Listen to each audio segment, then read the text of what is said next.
السلام عليكم ورحمة الله وبركاته. أهلا ومرحبا مشاهدين قناة الكرام. معكم ياسر حمد الله من قناة تي في. يا رب تكونوا بخير وصحة وسعادة. ده أول فيديو في القناة وهيكون عن طريق تنزيل قناة المجد للقرآن الكريم، لكن قبل كل شيء أرجو منكم الاشتراك في القناة وتفعيل الجرس علشان يوصلك كل ما هو جديد في قناة تي في. يلا نبدأ مع بعض تنزيل القناة.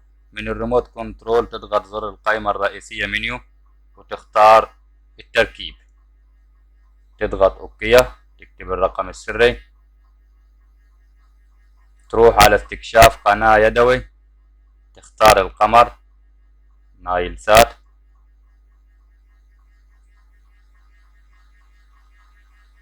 نايل سات.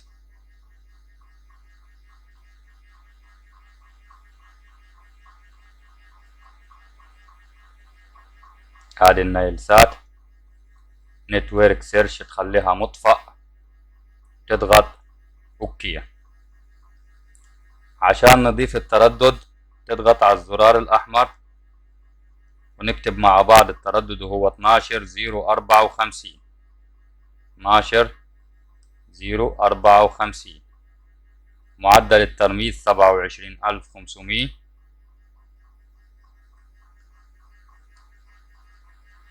القطبي حرف V، ونضغط اوكي. نضغط اوكي عشان نبحث في التردد عن القنوات. كده الرسيفر بحث عن القنوات وخلص، نعطيه حفظ.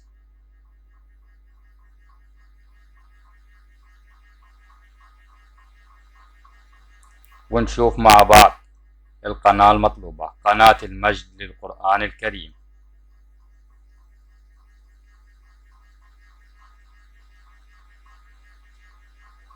قناة المجد.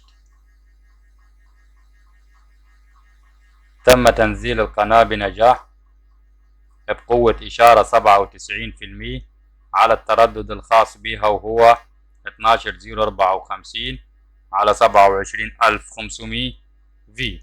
وبكده يكون موضوع النهاردة وشرح النهاردة خلص. انتظرونا بكل ما هو حصري وجديد على قناة تي في. ما تنساش لو عجبك الشرح اعمل اشتراك وفعل الجرس وشارك معنا في التعليقات. انتظرونا ودمتم في رعاية الله، والسلام عليكم ورحمة الله وبركاته.